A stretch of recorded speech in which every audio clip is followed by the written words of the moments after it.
सर्दी, खाँसी, जुकाम सिर्फ़ एक ही खुराक में ठीक। जी हाँ, बिल्कुल सही सुना आपने।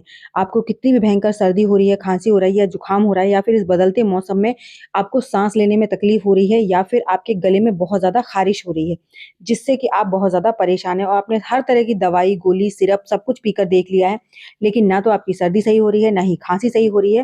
तो इन सबको सिर्फ़ एक ही दिन में और एक ही खुराक में आप इसे सही कर सकते हैं। उसके लिए आपके साथ एक बहुत ही ज़्यादा रामबाण नुस्ख़ा शेयर कर रही हूँ।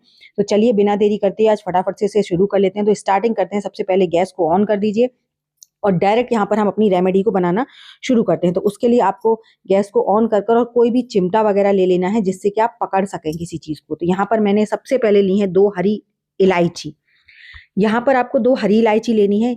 हरी इलायचियों को आप जिस तरीके से मैं बता रही हूँ ना, आपको किचन से सिर्फ़ 2-3 चीज़ें लेनी है और आपकी रेमेडी बनकर तैयार हो जाएगी और इतनी ज़्यादा पावरफुल है, इसको सिर्फ़ आपको 1 दिन खाना है और आपको इससे ज़्यादा इसे खाने की ज़रूरत ही नहीं पड़ेगी। आपकी कितनी भी भयंकर सर्दी-खाँसी हो रही हो, सब कुछ एक ही बार में ठीक हो जाएगी।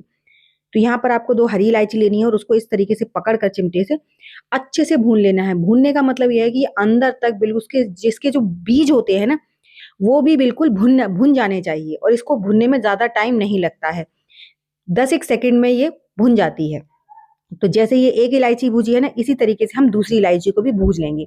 ऐसा नहीं है जिस जगह पे हमने इसे पकड़ रखा है, वहाँ पर ये कच्ची रह जाए। अगर ऐसा लग रहा है आपको, तो इसे पलट कर दूसरी साइड से पकड़िए और फिर इसे आप दूसरी साइड से भून लीजिए। इसी तरीके से इनका भुनना बहुत ज़्यादा ज़रूरी है। अगर ये कच्ची रह जाएँगी तो हमारी रेमेडी पावरफुल नहीं बनेगी। इसकी जितनी अच्छे से ये भुन जाती हैं, भुनने का मतलब ये है कि पूरे अंदर तक इसके बीज भुन जाने चाहिए। ठीक है? तो यहाँ पर हमने 2 हरी इलायचियों को इसी तरीके से भून लिया है। तो जैसे आपने इलायचियों को भूजा है ना, इसी तरीके से अगर आपको इस सर्दी-खाँसी के साथ-साथ आपके बदन में भी बहुत ज़्यादा दर्द है, सिर में भी बहुत ज़्यादा दर्द है, तो वहाँ पर आपको एक बड़ी जो इलायची आती है ना, वो भी ले लेनी है, जो गरम मसाले में डाली जाती है। तो एक बड़ी इलायची इसमें और भूनकर इसी तरीके से डाल दीजिए, जैसे आपने छोटी हरी इलायची भूजी है। अगर आपको सिर्फ़ सर्दी-खाँसी है, आपकी हड़कल जैसी नहीं हो रही है, तो आपने फिर इसके बाद लेनी है लौंग। जो हम पूजा में लौंग इस्तेमाल करते हैं, वो लौंग लेनी है। यहाँ पर आपको 5 लौंग लेनी है और लौंग को भी आपको इसी तरीके से भूनना है, जैसे आपने इलायची को भूजा था। बड़ी इलायची इतनी ज़्यादा पावरफुल होती है, आपके दर्द को, सारे जितने भी आपकी हड़कल हो रही हो, दर्द हो, सबको तकलीफ़ को बिल्कुल दूर कर देती है। और बदलते मौसम में ना कई बार हमें ऐसा महसूस होता है कि जैसे हमें सर्दी-खाँसी नहीं है, सिर्फ़ हमको हड़कल हो रही है। तो वहाँ पर आप एक बड़ी इलायची को भूनिए इसी तरीके से, जैसे हम बाकी ये लौंग और इलायची भून रहे हैं और फिर उसको ना शहद के साथ मिलाकर, पीस कर चाट लीजिए। दिन में ऐसा 1-2 बार करने से ना आपको बहुत ज़्यादा आराम मिलेगा। वो आपकी सारी हड़कल को, सब कुछ एकदम सही कर देगी। तो यहाँ पर हमने 5 लौंग भून ली हैं, जैसे इलायची भूंजी थी, सेम उसी तरीके से। तो जैसे ही हमने लौंग भून ली, अब इसके बाद हमको सिर्फ़ 2 चीज़ और भूननी है। उसमें से भी आपको मैं अब आगे बताऊँगी कौन-सी चीज़ किसके लिए यूज़ करनी है। क्योंकि दोनों चीज़ हम भून तो रहे हैं, अदरक भी और साथ ही साथ इसके हम साथ में लेंगे नींबू। जी हाँ, नींबू सुनकर लगेगा कि सर्दी, खाँसी और नींबू। जी हाँ, अगर नींबू को आप भून कर जैसे मैं बता रही हूँ वैसे खाएँगे ना, तो आपको सर्दी, खाँसी बहुत ही जल्दी सही होगी। कोई सिरप, कोई दवाई इतनी जल्दी काम नहीं करेगी जितनी जल्दी ये नुस्खा काम करेगा। तो यहाँ पर अदरक को भी आपको भूनना है और ज़्यादा एकदम काला नहीं कर देना है। बस आपको इसे इतना भूनना है कि आपको ये महसूस हो जाए कि ये अंदर तक बहुत अच्छे से गरम हो गया है। इसका अंदर जो जूस होता है। अगर आपके पास जाली है तो उस पर रख दीजिए और नींबू को ना या तो साबित भूने तो उसमें 1-2 पहले होल कर दीजिएगा। इससे क्या होता है कि नींबू जब भुनता है ना तो वो चटकता है एक साथ। तो जब आप उसमें होल कर देंगे तो फिर वो चटकेगा नहीं और या फिर आप इसे काट कर गरम कीजिएगा। नींबू को भी अच्छी तरह गरम करना है, इतना गरम करना है कि इसका जो जूस है ना वो अंदर से बाहर की तरफ निकलने लगे। उबाल आए, इसमें खौलने लगे इसका जूस अंदर से, तो वो होल से जो हमने किए हैं ना, उनमें से जूस जो है वो निकलने लगेगा। आप देखिएगा इसमें से ना जूस निकलना शुरू हो जाएगा। उस टाइम पर हमें ये पता चलेगा कि हमारा नींबू जो है वो भुन चुका है और अदरक को भी आपको उतनी देर ही रखना है जितनी देर आप देखिए नींबू जूस निकलने लगा ना, तो इसका मतलब ये है कि हमारा नींबू जो है भुन गया है। अब आपको बस इस नींबू को कुछ नहीं करना है, थोड़ा-सा और गरम कीजिए और उसके बाद आप इसे साइड में रख लीजिए। तो यहाँ पर हमारा नींबू भी भुन गया है और अदरक भी भुन गया है, सारा कुछ भुनकर हो गया है तैयार। तो चलिए अब फटाफट से इसको कैसे खाना है, कैसे इस रेमेडी को तैयार करेंगे, उसको भी देख लेते हैं। तो यहाँ पर हम इन सारी चीज़ों को लेकर चलते हैं फटाफट से स्लैब पे और इसको तैयार करते हैं रेमेडी को। रेमेडी को तैयार करने के लिए ना आपने यहाँ पर पहले सबसे पहले जो हमने इलायची और लौंग भुनी थी ना, उनको एक दूसरे बर्तन में रखेंगे और जो अदरक है उसको सबसे पहले तैयार करेंगे। यहाँ पर हमें अदरक का जूस नहीं निकालना है। अगर आप छोटे बच्चों को दे रहे हैं तो फिर अदरक की क्वांटिटी जो हमने भुनी है ना उसे बढ़ा दीजिएगा और फिर उसमें बच्चों के लिए आप जूस निकालिएगा। लेकिन जब आप बड़े के लिए बनाएं तो इसमें आपको जूस नहीं लेना है।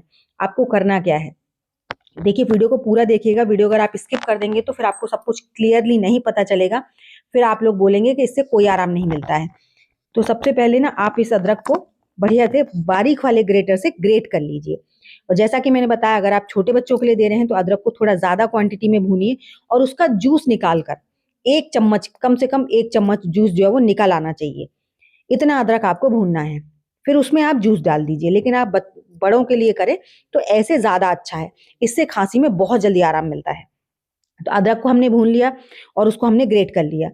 अब जो हमने ये लौंग और इलायची ली थी, इसको भी बढ़िया तरीके से हम कूट लेंगे, एकदम बढ़िया से इसका पाउडर बनाकर तैयार कर लेंगे। तो जब तक मैं इसे कूट पीस कर तैयार कर रही हूँ तब तक आप मुझे कमेंट कर जरूर बताइएगा कि आप मेरी वीडियो किस गांव या किस शहर से देख रहे हैं, ताकि मैं आपको थैंक्स कर सकूं। साथ ही साथ ये बताइएगा कि आपको किस तरह की सर्दी खांसी है या बुखार भी है साथ में, या फिर आपके फैमिली मेंबर में कौन बहुत ज्यादा परेशान है, बच्चे हैं, बड़े हैं या बुजुर्ग हैं। तो सबको खाने का तरीका अलग है, तो इसलिए वीडियो को पूरा देखिएगा कि बच्चों को कैसे देना है, बड़ों को कैसे देना है और बुजुर्गों को कैसे देना है। तो सबसे पहली चीज देखिए, हमने इसे बढ़िया तरीके से पीस लेना है।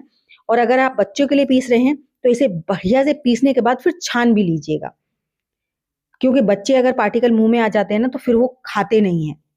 तो इसलिए इसको आप बारीक वाली छन्नी में छान भी सकते हैं। तो मैं यहाँ पर आपको बनाकर दिखा रही हूँ, इसलिए मैंने नहीं छाना है। और जैसा कि मैंने कहा, अदरक को भी ग्रेट करके मत डालिएगा, उसका भी जूस डालिएगा बच्चों के लिए। और 5 साल से नीचे बच्चों को दीजिएगा नहीं। हालांकि इसका कोई साइड इफेक्ट नहीं है, लेकिन फिर भी बच्चों के साथ कोई एक्सपेरिमेंट नहीं करना चाहिए, क्योंकि वो बताना भी नहीं समझते हैं कि अच्छे से क्या हमें परेशानी हो रही है, क्या सही हो रहा है, क्या आराम मिल रहा है। इसलिए बच्चों के साथ कोई एक्सपेरिमेंट नहीं। 5 साल से ऊपर के बच्चों को आप दे सकते हैं, बिंदास दे सकते हैं। लेकिन बच्चों को जब भी आप दें तो नींबू की जगह कोशिश कीजिएगा शहद डालिए, ठीक है, क्योंकि खट्टा हो जाएगा तो बच्चे नहीं खाएंगे। तो जितना काम नींबू करता है, नींबू हमारी जो बलगम वाली खांसी होती है उसको बहुत जल्दी सही करता है। अगर आपको सूखी खांसी है तो आप भी शहद डाल के खाइएगा, नींबू डाल के मत खाइएगा। बलगम वाली खांसी में नींबू काम करता है, और बच्चों को तो आप शहद वाली ही दीजिएगा, नींबू की जगह आपको शहद डालना है। इस चीज का ध्यान रखिएगा।